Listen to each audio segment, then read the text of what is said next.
The Bet, Part 1. We're on page 32. We're down by 7 at halftime. Trouble owns our faces, but coach isn't worried. Says we haven't found our rhythm yet. Then all of a sudden, out of nowhere, Vondi starts dancing the snake, only he looks like a seal. Then coach blasts his favorite dance music, and before you know it, we're all doing the cha-cha slide. To the left. Take it back now, y'all. One hop this time. Right foot, let's stomp. JB high-fives me with a familiar look. You want to bet, don't you? I ask. Yep, he says, then touches my hair. Ode to my hair. If my hair were a tree, I'd climb it. I'd kneel down beneath and enshrine it. I'd treat it like gold and then mine it. Each day before school, I unwind it. And right before games, I entwine it. These locks on my head, I designed it. And one last thing, if you don't mind it. That bet you just made, I decline it. The Bet, Part 2. If I lose the bet, you want me to what? If the score gets tied, he says, and if it comes down to the last shot, he says, and if I get the ball, he says, and if I don't miss, he says, I get to cut off your hair. Sure, I say, as serious as a heart attack. You can cut my locks off, but if I win the bet, you have to walk around with no pants on and no underwear tomorrow in school during lunch. Vondi and the rest of the fellas laugh like hyenas. Not to be outdone, JB revises the bet. Okay, he says. How about if you lose, I cut one lock, and if you win, I will moon that nerdy group of sixth graders that sit near our table at lunch. Even though I used to be one of those nerdy sixth graders, even though I love my hair the way Dad loves Krispy Kreme, even though I don't want us to lose the game, odds are this is one of JB's legendary bets I'll win, because that's a lot of ifs. The game is tied. When JB's soft jumper sails, tick, through the air, tock, the crowd stills, tick, mouths drop, tock, and when his last second shot, tick, hits net, tock, the clock stops, the gym explodes, its hard bleachers empty, and my head aches. In the locker room after the game, JB cackles like a crow. He walks up to me grinning, holds his hands out so I can see the red scissors from Coach's desk smiling at me. Their steel blades sharp and ready. I love this game, like the winter loves snow, even though I spent the final quarter in foul trouble on the bench. JB was on fire and we won, and I lost the bet. Cut. Time to pay up, filthy, JB says, laughing and waving the scissors in the air like a flag. My teammates gather around to salute. Filthy, filthy, filthy, they chant. He opens the scissors, grabs my hair to slash a strand. I don't hear my golden lock hit the floor, but I do hear the sound of calamity when Vondi hollers, "Oh, snap!" Calamity. An unexpected, undesirable event, often physically injurious. As in, if JB hadn't been acting so silly and playing around, he would have cut one lock instead of 5 from my head and avoided this calamity. As in, the huge bald patch on the side of my head is a dreadful calamity. As in, after the game, Mom almost has a fit when she sees my hair.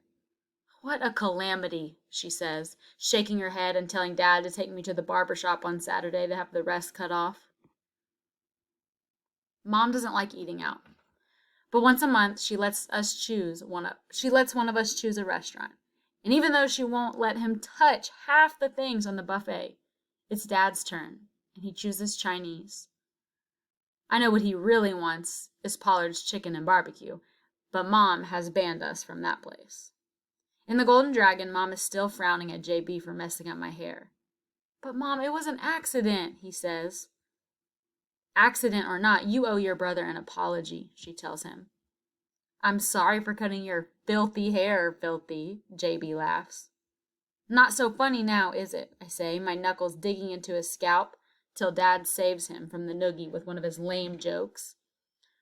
Why can't you play sports in the jungle? He asks. Mom repeats the question because Dad won't continue until someone does. Because of the cheetahs, he snaps back, so amused he almost falls out of his chair, which causes all of us to laugh and get past my hair issue. For now. I fill my plate with egg rolls and dumplings. JB asks Dad how he did. Y'all did okay, Dad says. But JB, why did you let that kid post you up? And Filthy, what was up with that lazy crossover? When I was playing, we never... And while Dad is telling us another story for the 100th time, Mom removes the salt from the table, and JB goes to the buffet. He brings back 3 packages of duck sauce and a cup of wonton soup and hands them all to me. Dad pauses, and Mom looks at JB. That was random, she says. What, isn't that what you wanted, Filthy? JB asks. And even though I never open my mouth, I say thanks, because it is. Missing. I am not a mathematician. A plus B seldom equals C. Pluses and minuses, we get along, but we are not close. I am no Pythagoras. And so each time I count the locks of hair beneath my pillow, I end up with 37, plus 1 tear, which never adds up. The inside of Mom and Dad's bedroom closet is off limits, so every time JB asks me to go in there and look through Dad's stuff, I say no. But today when I ask Mom for a box to put my dreadlocks in, she tells me to take one of her Sunday hat boxes from the top shelf of her closet. Next to her purple hat box is Dad's small silver safety box with the key in the lock and practically begging me to open it. So I do, when unexpectedly, "What are you doing, Filthy?" Standing in the doorway is JB with the look that says, "Busted." "Filthy, you still giving me the silent treatment?" "I really am sorry about your hair, man."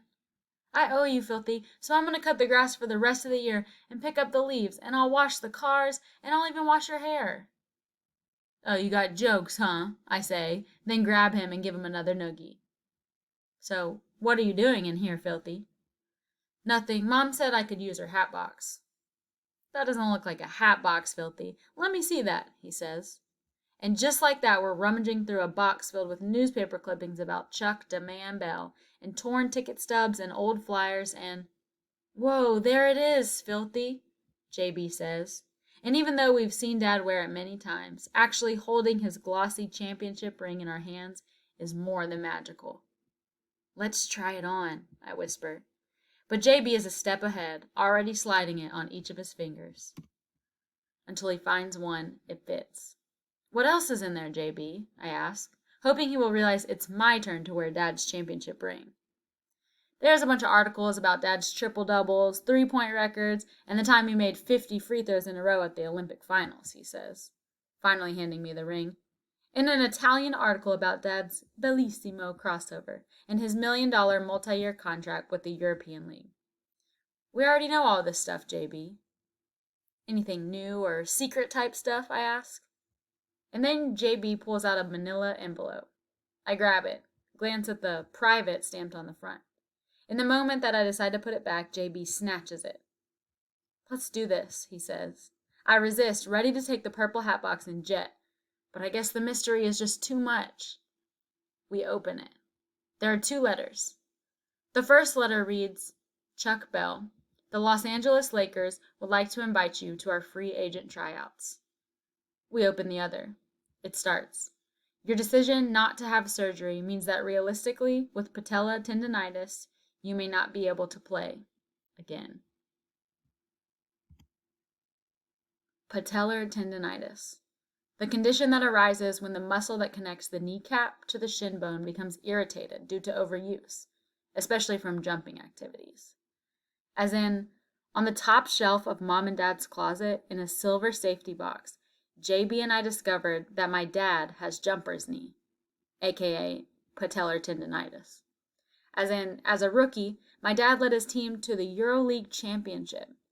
But thanks to patellar tendonitis, he went from a superstar with a $1 million fadeaway jumper to a star whose career had faded away.